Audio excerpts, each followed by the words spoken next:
Selamat datang kembali di Marvel Universe Indonesia bersama saya Admin Y. Dalam video ini kami akan melanjutkan cerita Toxin yang merupakan anak Carnage dan cucu Venom. Ini adalah bagian yang kedua. Kalau kalian belum menonton video bagian pertamanya, kami sudah cantumkan linknya di deskripsi. Patrick Mulligan telah meninggalkan keluarga serta pekerjaannya dengan tujuan berfokus memanfaatkan Toxin demi kebaikan. Kisah ini terdapat dalam komik Toxin isu 1-6. Walaupun berusaha mengabaikan istri dan anaknya, Patrick tetap tak bisa sepenuhnya melupakan mereka. Setiap hari Patrick datang ke taman dan mengamati Gina membawa Edward melihat-lihat taman. Gina sendiri tidak sadar diperhatikan oleh suaminya sendiri. Patrick juga berupaya melaksanakan niat utamanya, yaitu menumpas kejahatan. Sasarannya adalah King Cobra alias Klaus Voorhees yang kabur dari penjara The Rev dan merampok berlian. Dalam upaya memburu King Cobra, Patrick meminta bantuan kawannya, Paul Meadows yang merupakan seorang polisi, agar bisa memasuki The Rev. Paul sendiri sudah tahu tindakan Patrick meninggalkan keluarga tapi belum tahu alasannya. Kepada Paul, Patrick menceritakan tentang dirinya yang menjadi host bagi simbiot bernama Toxin. Paul tentu terkejut ketika mendengarnya. Untungnya, Paul bersedia mengabulkan permintaan Patrick. Dia membantu Patrick memasuki The Rev. Di dalam penjara itu, Patrick menemui seorang tahanan bernama Calvin Zabo alias Mr. Hyde yang pernah beraksi bersama King Cobra. Patrick berusaha meminta Zabo memberikan informasi tentang King Cobra. Walaupun awalnya menolak, Zabo akhirnya memberikan kulit King Cobra yang kemudian disimpan oleh Patrick. Pada suatu malam, Patrick sedang membaca buku di apartemennya ketika dia diberitahu sesuatu oleh Toxin, yaitu Toxin merasakan keberadaan sang pemilik kulit tadi. Dengan demikian, Patrick segera berubah wujud dan melakukan pelacakan. Di sebuah ruangan, King Cobra baru saja melaksanakan aktivitas Net Not Ahoy Ahoy dengan seorang wanita bernama Angel. Tiba-tiba ada yang membunyikan bel, maka King Cobra membuka pintu. Ternyata yang datang adalah Toxin. Tanpa basa-basi, Toxin memukul King Cobra. Tentu saja ini memicu amarah King Cobra, maka King Cobra pun menggunakan kekuatannya, yaitu membuat tubuhnya menjadi elastis seperti tubuh ular dan mulai membelit Toxin. Sementara itu, Angel telah mengenakan pakaian dan mengaku akan pergi. King Cobra tak mau Angel pergi tapi tak kuasa mencegahnya. Pergulatan King Cobra dengan Toxin pun terus berlanjut. Saking kuatnya cekikan King Cobra, Toxin kesulitan melepaskan diri. Bahkan Patrick bisa menyadari bahwa tulang-tulangnya mulai terlepas. Walaupun begitu, Patrick tidak merasakan sakit sama sekali. Jadi dia tidak mau menyerah. Dia memperbesar tubuhnya sehingga akhirnya terbebas dari lilitan King Cobra. Dalam proses ini, mereka berdua merobohkan lantai dan terjatuh di sebuah ruangan di bawahnya. Setelah terbebas, Patrick memberitahu King Cobra bahwa namanya adalah Toxin. Kemudian Toxin menghajar King Cobra sampai sang penjahat takluk. Toxin membelit-belit King Cobra supaya tak bisa kabur lalu menaruhnya di depan kantor polisi. Karena masalah King Cobra sudah selesai, Patrick kembali ke wujud manusia dan berjalan pergi. Dia juga berbicara dengan Toxin. Rupanya Toxin meminta agar lain kali diberi kendali yang lebih besar. Namun Patrick mengingatkan bahwa Toxin masih punya dorongan perbuatan kejam. Jadi Toxin harus terlebih dulu menahan dorongan tersebut. Di tengah pembicaraan ini, Patrick ditemui oleh Spider-Man yang ingin berbicara kepadanya. Mereka berdua pun berayun ke suatu tempat. Di sana, Spider-Man meminta bantuan Patrick untuk menangkap Razorfish alias Douglas Scott, yaitu seorang penjahat yang kedua lengannya dipasangi senjata tajam. Seperti King Cobra, Razorfish juga telah melarikan diri dari The Rev. Sekarang kepada Patrick, Spider-Man memberikan kain berdarah yang mungkin bisa digunakan untuk melacak Razorfish. Patrick memutuskan bersedia membantu. Dia berhasil mengalahkan King Cobra, jadi dia pikir akan mudah menaklukkan Razorfish. Pada malam harinya, Patrick berubah menjadi Toxin dan mulai berusaha melacak Razorfish. Namun perhatiannya teralihkan ketika mendengar masalah, yaitu ada dua orang yang sedang merampok sebuah toko. Patrick pun membiarkan Toxin memegang kendali, maka Toxin langsung saja mendobrak toko itu dan menghajar para penjahat. Walaupun begitu, Toxin bertindak berlebihan. Dia mengobrak-abrik toko dan nyaris merusak bangunan lain, sedangkan kedua perampok mengalami luka amat parah. Bahkan salah satu perampok kemungkinan tidak akan bertahan hidup. Karena hal ini, Patrick memarahi Toxin. Tentu saja Toxin berusaha membela diri. Dia beralasan bahwa Patrick membenci penjahat, jadi wajar saja jika penjahat disiksa. Patrick pun menjelaskan bahwa ini tidak sesederhana itu. Pertengkaran mereka sempat membuat Toxin melepaskan diri dari badan Patrick, tapi ujung-ujungnya kembali lagi setelah dipaksa oleh Patrick. Situasi ini membuat Patrick jengkel sebab dirinya telah melenceng dari misi awalnya mencari Razorfish. Pada masa ini, Reservis mendirikan markas rahasia dan mengumpulkan anak-anak yang mentalnya tertekan. Dengan belatinya, dia mencabik-cabik tubuh anak-anak itu. Anehnya, tindakan ini tidak membuat mereka terluka sama sekali. Bahkan mereka merasa tekanan mental mereka berkurang. Dengan demikian, mereka pun bersedia menjadi budak Reservis dan melaksanakan segala perintahnya. Salah satu anak ini bernama Anton. Dia merasa tertekan dan melukai dirinya sendiri karena nilai-nilai sekolahnya turun. Padahal orang tuanya mengharuskannya untuk selalu mendapat nilai bagus. Dengan diajak oleh temannya yang bernama Lulu, Anton pun menemui Reservis. Seperti anak-anak lainnya, Anton merasa lebih baik setelah dicabik-cabik tanpa darah oleh Reservis. Untuk tugas pertamanya, Anton diperintahkan mencuci kain Reservis. Keesokan harinya, Paul Meadows sedang berjalan keluar dari tempat tinggalnya.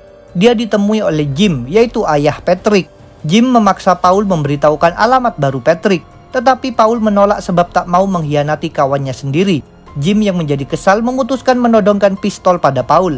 Setelah sempat terkejut, Paul memberitahu Jim bahwa Patrick sedang mengalami masalah. Namun masalah itu hanya bisa diselesaikan sendiri oleh Patrick. Selain itu, dikatakan pula bahwa Patrick masih menyayangi keluarganya tapi memang terpaksa harus menjauh. Paul lalu memilih beranjak pergi. Paul sendiri yakin Jim tidak akan menembaknya. Dahulu Jim merupakan seorang polisi. Walaupun begitu, Jim tidak pernah menembakkan pistol satu kali pun. Sementara itu, Patrick kembali melakukan pelacakan demi mencari Reservis. Karena tak mau kejadian sebelumnya terulang, kali ini Patrick membatasi toksin. Dengan mengikuti aroma darah dari kain yang diberikan Spider-Man, Patrick tiba di sebuah rumah yang ternyata adalah tempat tinggal Anton. Di dalam rumah itu, Anton mencuci kain Reservis. Bau dari kain inilah yang dirasakan oleh toksin. Ketika Anton keluar dari rumah, Patrick langsung saja menyergapnya sebab mengira dia adalah Reservis. Begitu tahu telah salah sasaran, Patrick menyuruh Anton memberitahukan lokasi Reservis. Awalnya Anton menolak sebab Reservis menerima dirinya. Tidak seperti orang tuanya yang terus memaksanya mendapat nilai bagus. Patrick tidak kehabisan akal. Dia menunjukkan bahwa di dalam dirinya terdapat monster. Dia mengancam akan membiarkan monsternya menyerang Anton kalau Anton keras kepala. Berkat ancaman ini, Anton bersedia memandu Patrick menuju tempat Reservis. Setibanya di tujuan, Patrick tanpa sadar justru menginjak pintu jebakan. Akibatnya, dia pun terjatuh ke sebuah ruangan di mana sudah ada Reservis. Patrick yang merasa ketakutan tentu menyuruh toksin muncul. Namun toksin tidak melakukan apapun. Reservis menjadi penasaran. Dia menyuruh Patrick menjelaskan identitasnya serta sedang berbicara dengan siapa. Karena toksin tak kunjung memberikan pertolongan, Patrick berusaha melawan sendiri. Dia menusuk mata Reservis lalu mengambil tulang binatang yang dia temukan di situ. Namun upaya ini tidak terlalu berguna. Dari atas, Anton menyaksikan semua ini. Dia takut akan terjadi pembunuhan, maka dia nekat turun dan menghalangi Reservis. Patrick tidak mau Anton ikut terancam bahaya. Jadi dia menjauhkan Anton dan sekali lagi meminta bantuan toksin. Kali ini toksin menjawab permintaannya, jadi wujud Patrick pun mulai berubah. Akan tetapi, alangkah terkejutnya Patrick ketika perubahannya tidak sesuai harapan. Dia hanya berganti penampilan dan tetap merupakan manusia. Tidak hanya itu, toksin kemudian malah bercanda. Jadi Patrick tetap terancam bahaya, bahkan dia dilukai oleh Reservis. Karena sudah berada di ujung tanduk, Patrick memohon kepada toksin. Untungnya toksin bersedia memenuhi permintaan itu. Maka Patrick pun berubah wujud menjadi toksin yang berukuran besar. Ketika melihat toksin, Reservis sontak ketakutan dan bergegas melarikan diri. Dia berusaha dihentikan oleh Lulu yang melarangnya pergi sebab Reservis adalah pemimpin. Namun Reservis justru memukul Lulu sampai pingsan lalu melanjutkan pelariannya. Begitu melihat Lulu, Patrick memilih membawanya ke rumah sakit. Dengan demikian, Patrick tidak bisa mengejar Reservis. Pilihan ini membuat toksin tidak senang. Menurut toksin, seharusnya mereka tetap memburu Reservis. Ini sempat menimbulkan perdebatan antara Patrick dengan toksin. Perdebatan semacam ini berulang kali terjadi sebab toksin masih muda dan ingin memahami dunia. Tetapi seringkali Patrick tak bisa memberikan penjelasan yang memuaskan. Pada suatu malam, Patrick menonton berita tentang penjahat bernama Answer yang kabur dari penjara The Rev seperti King Cobra dan Reservis. Ciri khas Answer adalah memberikan jawaban untuk berbagai pertanyaan. Setelah melarikan diri dari The Rev, Answer bersama seorang rekannya merampok uang jutaan dolar dari sebuah bank. Patrick memberitahu toksin bahwa Answer merupakan orang jahat sebab telah mencuri uang. Toksin lalu menyinggung tentang orang Amerika yang mencuri tanah dari orang Indian. Dia mempertanyakan apakah itu berarti orang Amerika juga jahat. Patrick tidak bisa menjawabnya. Di suatu gorong-gorong, Reservis berbicara dengan seorang polisi bernama Perkins yang merupakan budaknya. Kepada reservis, Perkins membeberkan informasi bahwa pihak polisi menyerahkan kain berdarah reservis kepada Spider-Man agar reservis bisa dilacak. Berkat informasi ini, sekarang reservis tahu bagaimana toksin menemukannya. Pada siang hari di taman, Patrick seperti biasa mengamati istri dan anaknya. Kali ini Gina sedang berbicara dengan Jim. Kepada Gina, Jim menyampaikan kata-kata dari Paul Meadows tentang Patrick yang masih menyayangi keluarganya. Tentu saja Gina tetap bertanya-tanya kenapa Patrick tidak mau pulang. Ketika Patrick sedang memperhatikan mereka, Toksin berbicara kepadanya. Toksin mengusulkan agar Patrick kembali ke keluarganya supaya Toksin bisa berteman dengan anak Patrick. Ide ini sontak membuat Patrick takut dan kesal. Pada malam harinya, Patrick sedang berbicara dengan Toksin ketika tiba-tiba mendengar suara tembakan. Dia bergegas bergerak ke arah suara itu dan menemukan seorang polisi yang telah tewas ditembak. Patrick kemudian mendapati pula bahwa sang polisi memiliki istri dan anak. Seketika itu Patrick menjadi sangat marah sebab teringat istri dan anaknya sendiri. Maka Patrick membiarkan Toksin memegang kendali. Toksin melakukan perburuan sampai menemukan sang penjahat. Tanpa dibatasi oleh Patrick, Toksin mencabik-cabik tubuh penjahat tersebut. Seusai melakukan perbuatan tadi, Patrick merenung. Dia kini justru merasa menyesal telah membiarkan Toksin bertindak kejam. Toksin berusaha menenangkannya, tapi Patrick ingin mencari jawaban pada orang lain, yaitu Answer. Di sebuah bar ketika sedang bersantai bersama rekannya, Answer mendadak dihampiri oleh Toksin. Awalnya Answer sempat berusaha melawan, tapi Toksin mampu membuatnya tak berdaya. Kepada Answer, Patrick menceritakan tentang dirinya serta masalahnya, termasuk tentang simbiot Toksin di dalam badannya. Patrick merasa cemas kekejaman Toksin merusak dirinya, maka dia bertanya kepada Answer apa yang harus dilakukan. Answer berpikir sejenak lalu memberikan jawaban. Setelah itu, Answer dibawa kembali ke penjara The Reef sehingga dia lagi-lagi menjadi tahanan. Sedangkan Patrick pergi ke stasiun kereta bawah tanah untuk melaksanakan jawaban dari Answer. Ternyata Answer menyuruh Patrick bunuh diri, maka Patrick memilih melompat ke depan kereta yang sedang melintas. Niat bunuh diri tersebut tidak terlaksana sebab Toksin dengan sigap muncul melindungi tubuh Patrick dan melompat dari kereta. Setelah kembali ke wujud manusia, Patrick berjalan pergi meninggalkan stasiun sambil mengungkapkan kekesalannya pada Toksin. Rupanya Patrick menganggap beban hidupnya terlalu berat, jadi dia setuju dengan jawaban dari Answer. Toksin sendiri berusaha meyakinkan Patrick untuk terus hidup. Toksin menyebutkan tentang janji pada Spider-Man untuk meringkus reservis, tentang putra Patrick, serta tentang reaksi ayah Patrick seandainya tahu Patrick mencoba bunuh diri. Dalam pembicaraan ini, Patrick mendadak terpikir sesuatu. Menurutnya bisa jadi Toksin tadi bertindak karena akan ikut mati juga jika Patrick mati. Patrick pun mulai memikirkan kemungkinan untuk memanfaatkan hal ini. Sejak itu, setiap hari Patrick juga menulis jurnal di laptopnya tentang Toksin. Kebiasaan ini membuatnya bisa berpikir lebih jernih. Selain itu, aktivitas mengetik membuat Toksin tertidur sehingga Patrick mendapat waktu bebas dari simbiot tersebut. Di tempat lainnya, Jim lagi-lagi menemui Paul Meadows. Jim memaksanya memberitahukan alamat baru Patrick. Walaupun sempat berusaha menolak, akhirnya Paul melunak dan terpaksa menuruti permintaan Jim. Setelah itu Paul harus bergegas pergi sebab ada panggilan tugas. Rupanya terjadi ledakan di Museum of Modern Art. Jadi banyak polisi yang dipanggil ke sana. Sedangkan Jim pergi ke alamat yang diberikan Paul. Di tempat tujuan, Jim memanggil-manggil putranya tapi Patrick tak mau membuka pintu. Jadi Jim nekat mendobrak pintu. Patrick tentu bergegas menolong ayahnya sambil bertanya-tanya bagaimana sang ayah bisa tahu alamatnya. Jim tidak mau mengungkapkan sumbernya. Walaupun begitu, akhirnya Patrick bisa menyadari bahwa Paul tak bisa menjaga rahasia. Karena merasa kesal, Patrick memutuskan mencari Paul. Saat itu Paul sudah berkumpul bersama para polisi lainnya di Museum of Modern Art.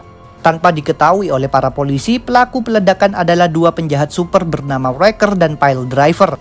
Mereka meledakkan tempat itu dalam upaya mencari linggis milik Wrecker. Linggis tersebut bukanlah benda biasa, melainkan sudah diperkuat oleh sihir. Kini Wrecker bisa mendapatkan lagi senjata itu. Polisi masih belum menyadari bahaya para penjahat ini. Dengan menaiki helikopter, beberapa polisi menyuruh kedua penjahat menyerahkan diri. Sebagai tanggapannya, Wrecker melemparkan linggisnya yang menghantam helikopter dan menyebabkan kendaraan itu terjatuh. Akibatnya terjadi ledakan lagi. Bahkan sebuah lukisan terlempar dan menusuk seorang sersan polisi bernama Falk sampai mati. Di tengah situasi ini, Patrick muncul menemui Paul untuk memprotes keputusan Paul memberitahu Jim. Namun Paul mengatakan bahwa sekarang bukan waktunya membahas hal tersebut. Paul langsung saja menjelaskan keadaan berbahaya di museum dan meminta Patrick membantu. Untungnya Patrick bersedia terlibat. Dia berubah menjadi Toksin lalu bergerak ke arah para penjahat. Sedangkan Paul mengabarkan kepada para polisi lainnya tentang keterlibatan toksin. Dia meminta mereka semua menunggu dan memberi waktu bagi simbiot itu. Di dalam sisa-sisa bangunan museum, toksin menghampiri Wrecker dan Pile Driver. Tanpa mengalami kesulitan berat, dia sukses mengalahkan mereka berdua dan menyerahkan mereka pada polisi. Kemudian toksin beranjak pergi, sedangkan para polisi bersorak dan berterima kasih padanya. Ini membuat Patrick merasa senang. Beberapa hari kemudian, Patrick terpikir sebuah ide. Seperti biasa, dia pergi ke taman untuk melihat Gina dan Edward. Bedanya adalah, kali ini dia meminta toksin mengubah penampilannya menjadi orang yang berbeda. Dia juga memakai nama Larry. Dengan penyamaran ini, Patrick mendekati dan mengobrol dengan Gina. Berkat cara tersebut, Patrick tetap bisa bergembira bersama keluarganya. Patrick sangat menikmati proses ini, bahkan dia seperti jatuh cinta lagi pada istrinya. Toksin tidak memberikan penyamaran secara cuma-cuma, melainkan dengan perjanjian. Patrick bisa menyamar selama 2 jam setiap hari, sedangkan toksin boleh bebas berkeliaran tanpa kendali Patrick selama 2 jam setiap malam. Dalam proses kebebasan toksin ini, Patrick tertidur sehingga tidak menyaksikan apa saja yang diperbuat toksin. Patrick tentu tetap memberi batasan. Toksin tidak boleh merusak, merampok, ataupun membunuh. Walaupun begitu, toksin terkadang bertindak berlebihan. Misalnya suatu malam ketika Patrick sudah terbangun, di apartemennya ada banyak barang elektronik baru. Patrick langsung saja menaruh semua barang tersebut ke kantor polisi. Pada hari lainnya, Patrick terbangun di sebuah restoran. Dia sontak kaget sebab di sekelilingnya sudah ada banyak sekali mayat berlumuran darah. Cerita toksin mungkin akan kami lanjutkan, jadi jangan lupa untuk subscribe, like, komen, dan share. Kalian juga bisa bergabung di grup Facebook, like fanpage, serta follow Instagram Marvel Universe Indonesia. Linknya ada di deskripsi. Sampai jumpa lagi dalam pembahasan tentang topik-topik Marvel lainnya.